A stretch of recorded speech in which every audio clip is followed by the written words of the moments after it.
Objection!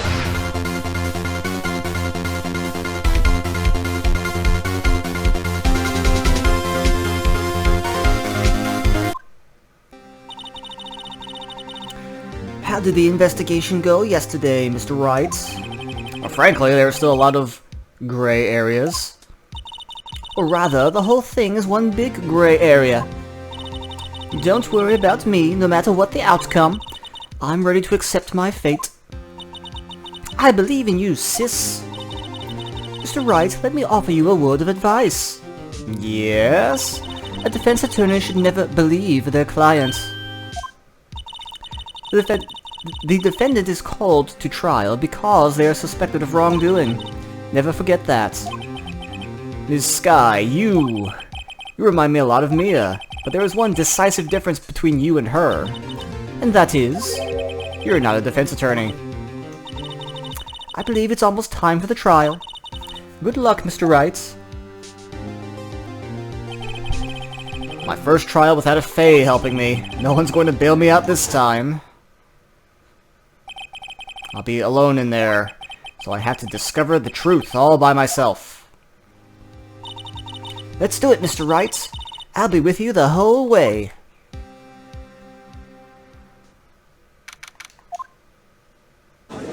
And there's Edgeworth.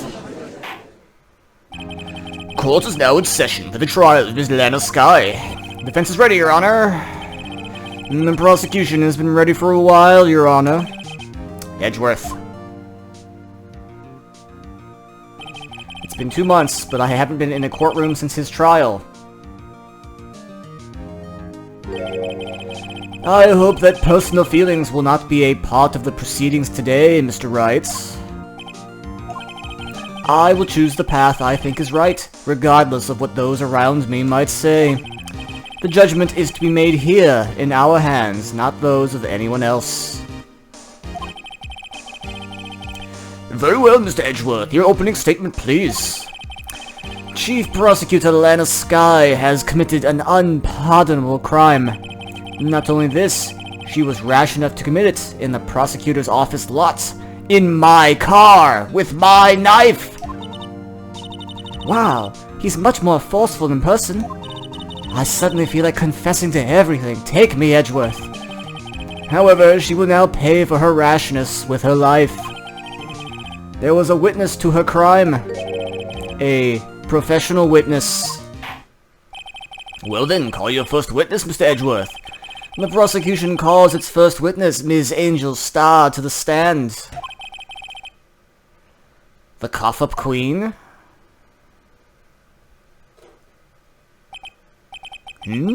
Haven't I seen you somewhere?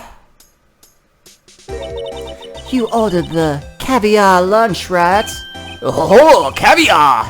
I've never eaten caviar before! The judge is really wolfing it down. And for you, I have a Fiesta Bowl. Thanks.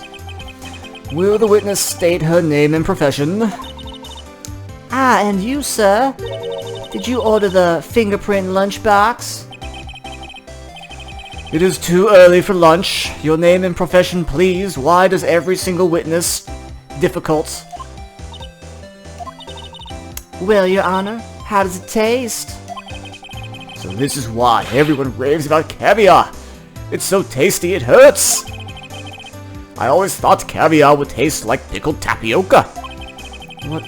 What the heck does pickled tapioca taste like? Name, profession, now. Me, the name is Angel Starr. Don't go forgetting it. I find myself running Lunchland these days. Is that what you wanted me to say, Mr. Edgeworth? Very well, witness. Please describe the incident to us. The prosecution will wait. I'm not finished eating. Hurry up. Very well, Mr. Edgeworth. As you know, we usually call on the police to provide a description of the crime. Your Honor, as Mr. Edgeworth has said to the court, I am a professional. What exactly does that mean? Until 2 years ago, Miss Angel Starr was a special investigator with the police. She was a first-rate homicide detective. What? Miss Starr was a detective? Ah! I know who you are! Cough up! Cough up, Queen Angel Starr, Your Honor. Long time no see. Very well, you may continue with the description, Miss Starr. Who is this person? If I might have the court's attention over here, please. My eyes are up here. The parking lot at the prosecutor's office is divided into 2 blocks. Oh man, this game. Oh, I need a drink. A block is for prosecutor's office personnel. B block is for visitors and clients. The chain divider separates the 2 blocks. I suppose that's to keep visitors from taking up prosecutor's spaces, yes? The crime took place by a car in the back of A block in the car's trunk. The killer stabbed the victim with this knife and went to drive the body out.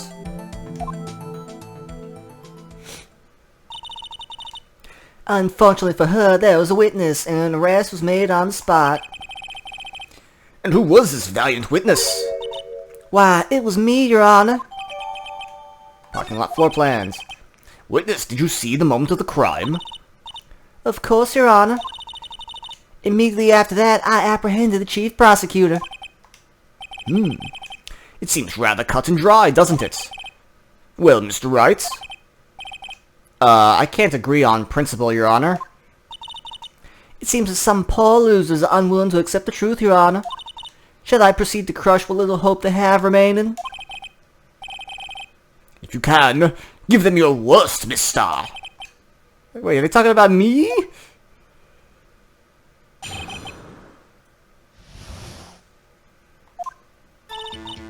Somehow, I always knew a day like this would come. I was on my way to deliver a lunchbox to my boyfriend, and I sensed something. Perhaps it was my finely honed detective's intuition at work. Through the wire fence, I saw the chief prosecutor standing next to a garish car. The chief prosecutor was holding a knife in her right hand. Then she thrust the pointy tip of the knife into Detective Goodman's chest. Bringing a lunchbox to your boyfriend, how touching! As you can see, there is no room for doubt. The key point of your testimony seems to be nothing other than the point of the knife which you saw being stabbed into Detective Goodman. So, how does it feel to be so utterly crushed? I'm still thinking about that.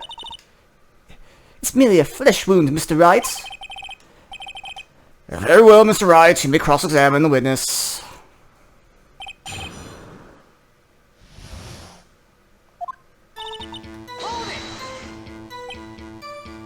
How did you know?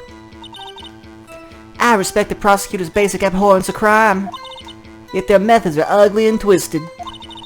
Twisted methods always lead to tragedy. The lunch lady's uninformed opinion is duly noted. Given that they are used to erasing inconvenient evidence at their whim, killing off a detective that knew too much is merely an extension of that. Miss Starr, do you have something personal against prosecutors? I felt I had found my dream job when I became an investigator. If I hadn't been laid off by those prosecutors over there, I'd still be one. Laid off? She was fired. To me, prosecutors are nothing more than worms. That said, I am a pro. As you know, my testimony is unbiased and flawless. Very well, you may continue, Miss Starr.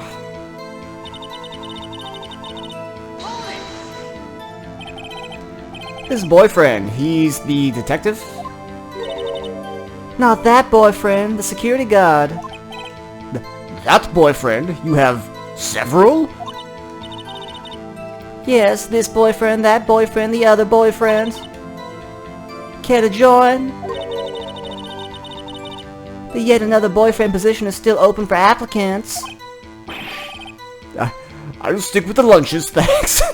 I like he thought about it. He's like, no, this will not look good for my image. I refuse.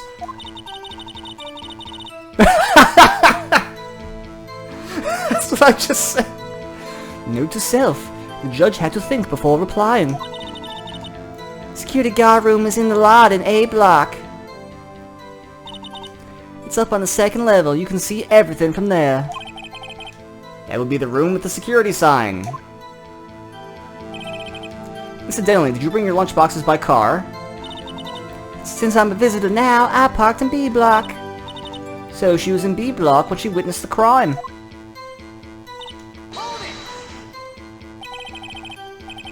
You sensed something? You're saying you had a premonition of the murder? It felt like, how would you say... Oh yes. It was like the feeling you get when you view a pumpkin chock full of seeds. I have no idea what that means. I love the judge. He's a great character. Speaking of a detective's intuition, wasn't the victim, Bruce Goodman, also a detective? Yes, well he was like a young cheese. A young cheese? A pale white cheese, not yet tangy with experience on the streets. A greenhorn. Then I must be hard, yellowed, and sharp as a tack. Yeah, with the odor of an old cheese to match. In any case, there in the lot, I felt something stirring in the back of my mind. By garish car, do you mean... Mr. Edgeworth's car, yes. Mr. Edgeworth's? Incidentally, the knife with which the victim was stabbed was also Mr. Edgeworth's. Wasn't it? Indeed it was. What an odd case this is. And the person you saw, you are sure it was the defendant? Actually, hang on.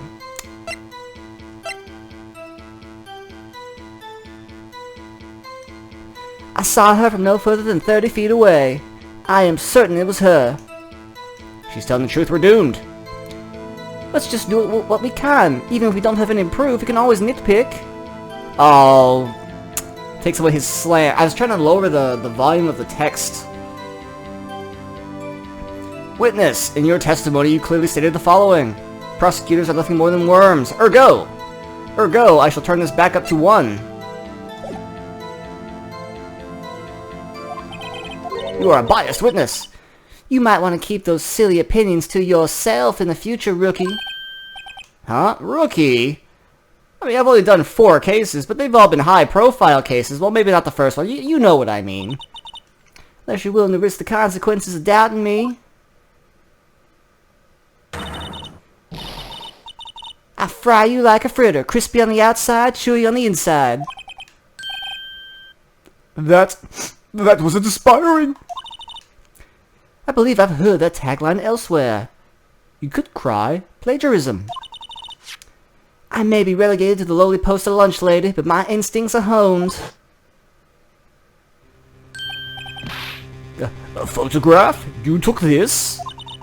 The moment I witnessed the crime, my reflexes took over and snap, I took a picture. In fact, one of my lunchboxes is rigged with a camera. I suppose that's more exciting than just hanging it around your neck. Witness! Why am I only seeing this photograph now? You think I show it to you, a prosecutor? Think again.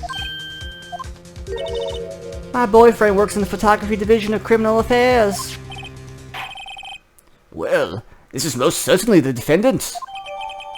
Okay, got the photo added to the record. Uh-oh, that is unmistakably Lana Skye. So, what was the defendant doing at the time?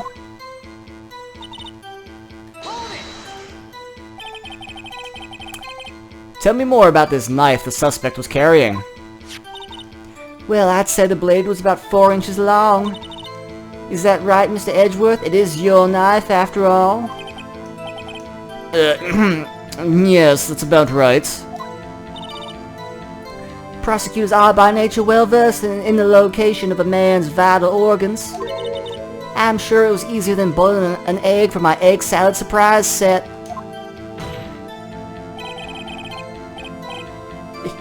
You can't testify as to her ability to kill an egg. I mean, a person. Perhaps the chicken salad set would have been a better metaphor. So the defendant was holding a knife. What then?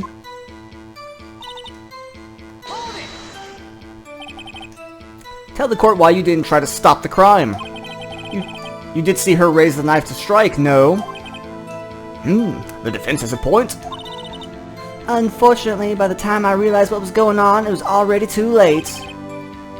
Too late? Yes, the next moment, the chief prosecutor brought down the murder weapon. I see. It's only a flesh wound, Mr. Wright. We can make it. You said that before. Anything else? Well, scientifically speaking, Miss Starr's testimony is flawless. Sounds pretty fatal to me. Well, what do we do? Is my sister guilty? Just keep our heads cool and press a bit, shall we? For some reason, having her panicking next to me makes me calmer. Don't smile like that.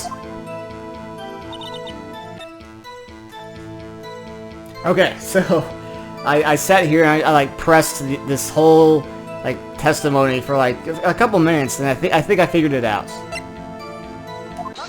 Yes, it's it. Okay. And you witnessed this. You saw Miss Sky stab the victim with a knife. As I've already said, yes, I swear it on my finest salmon swirl lunch. I'm sure that is a fine lunch. But isn't that odd? Look at this photograph. This is a photograph you took at the very moment of the crime, is it not? Why is Miss Sky not holding a knife? The music swells up and it just dies. Ahem. Mr. Edgeworth, your thoughts? Objection.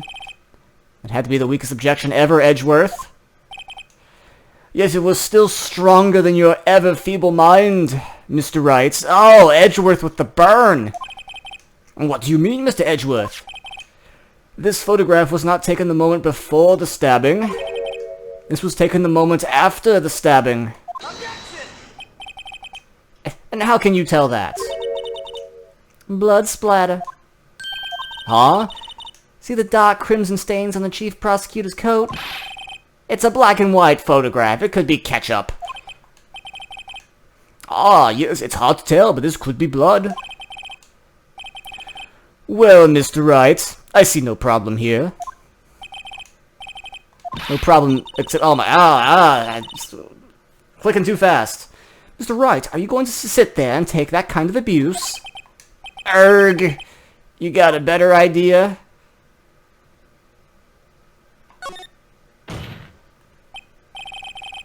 Wait, that contradicts what the witness said in her testimony.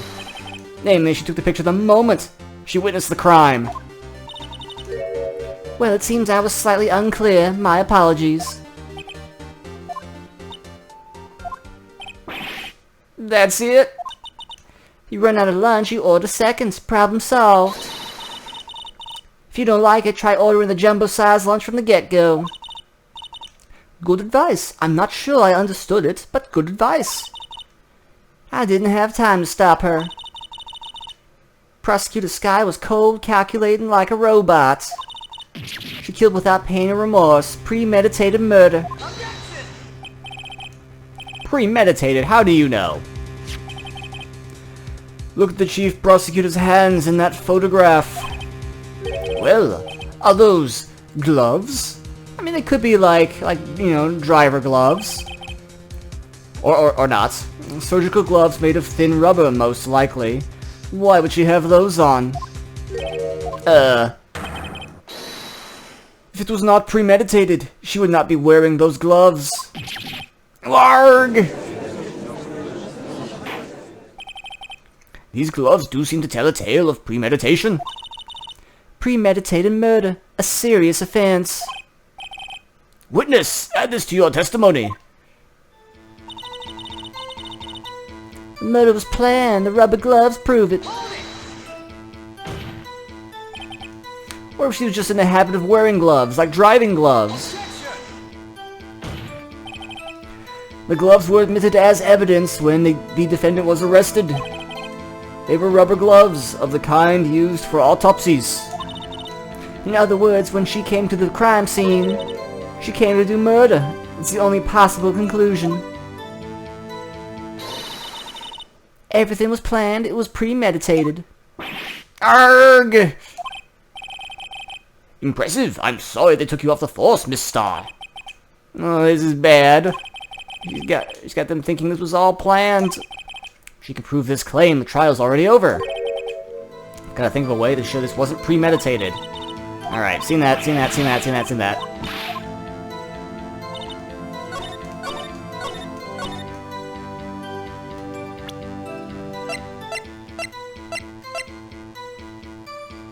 No, the knife disproves it, because it's not even her knife.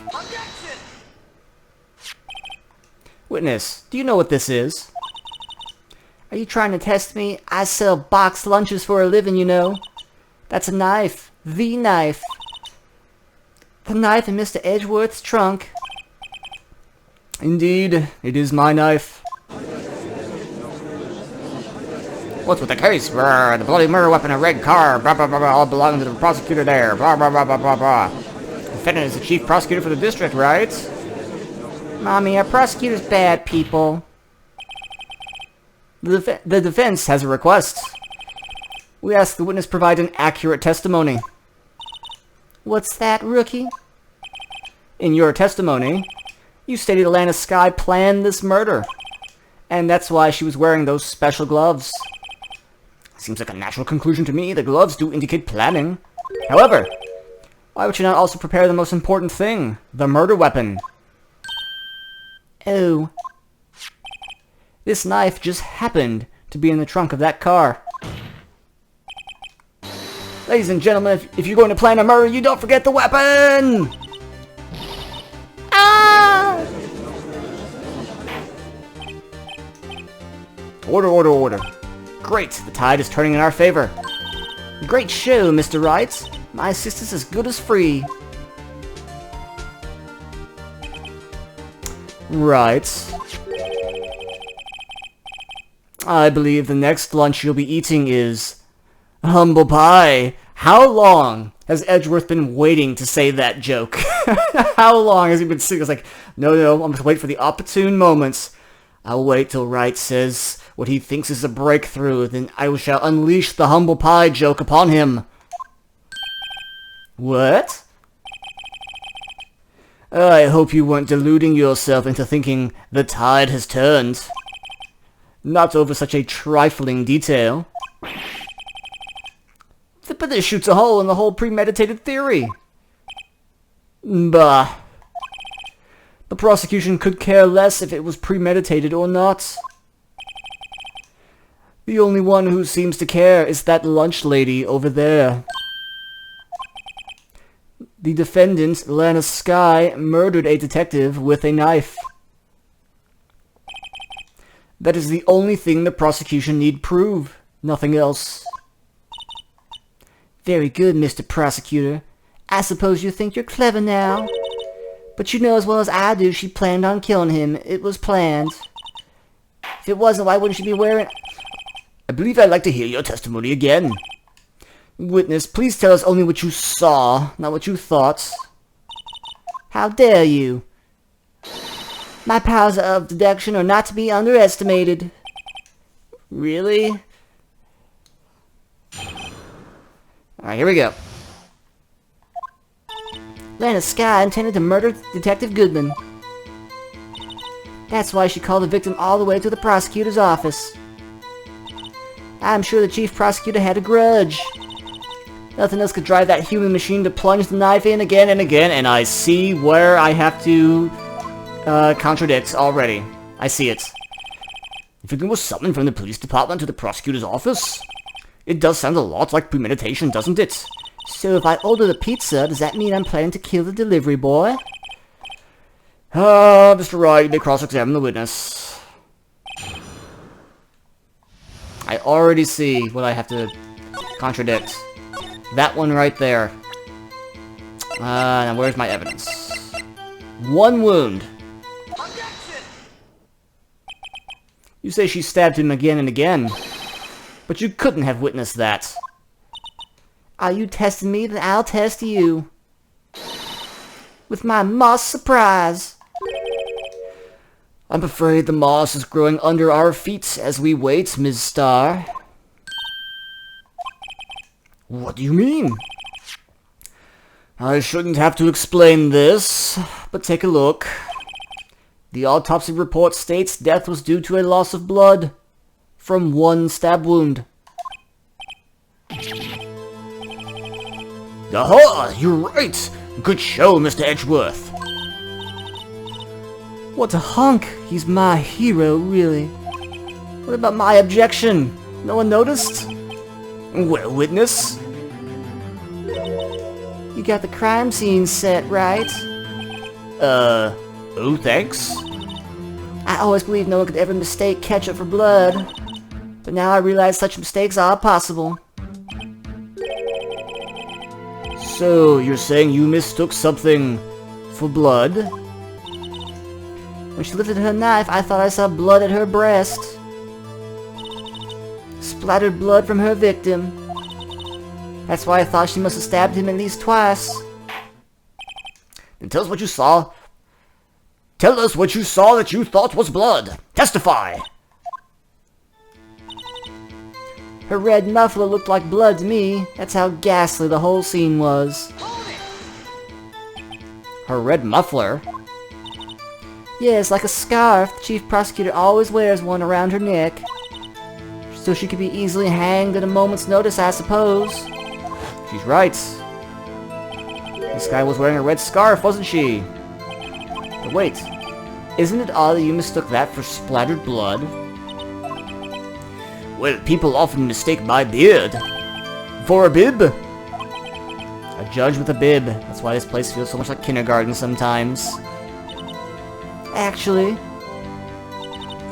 I do think I saw some traces of blood on her chest. However, the autopsy report is clear on this matter. There was only one knife wound. Apparently Ms. Starr isn't entirely sure of her own testimony. Mr. Wright, this is our chance. Chance for what? Ms. Starr turned out to be as short-tempered as she looked when we met her. Challenging her abilities as a detective really set her off. The short wit burns out the fastest. It's scientific fact. I wonder, wouldn't it depend on the size of the candle? I mean, add more wax and even a really short wick will burn longer. Obviously, more scientific testing is required.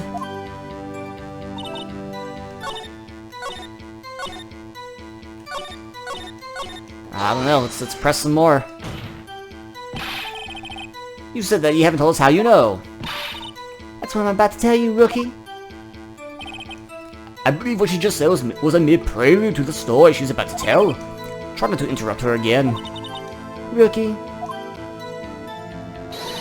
Never interrupt a storyteller. It's like pulling a bun out of the oven half-baked. Something's half-baked here, alright, and it's you! Try not to confuse the defense witness. They're not very quick on their feet. Now, why did you believe the suspect had intentions to murder the victim? Her actions speak for themselves. You have no proof Ms. Skye called him there. You have no proof she didn't. Mr. Edgeworth, thoughts? There is no record of a call made on the defendant Ms. Lana Skye's phone. She might have written him a letter. Come on, you could have tried public phone first at least. In any case, the victim came to the prosecutor's office where he was murdered. I'm sure he had a reason to be there. Why do you think it was the suspect who summoned the victim that day?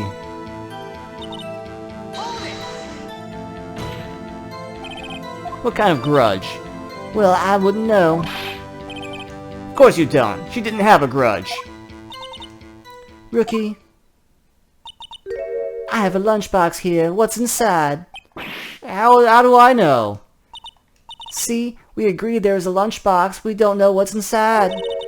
A person's life is like a lunchbox with pretzels. Don't you agree? I get it. That's why my lunch was so salty. This judge isn't very good with metaphors. The suspect had a grudge against Detective Goodman. Tell us your basis for thinking this. It's simple. Alright. Okay, I figured it out.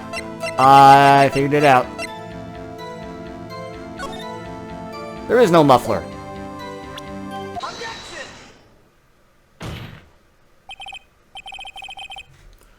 I demand... Oh. The witness is clearly not suited for detective work. Edgeworth just jumped in before I could do anything. What? The suspect was not wearing a scarf or muffler of any kind when she stabbed the victim. You've proved it yourself with this photograph. Huh? But that can't be! Only a professional lunch lady could be so utterly clueless. Even Gumshoe is more capable than you are. Congratulations, perhaps you've finally found your true calling in life. Oh my god, Edgeworth, you savage!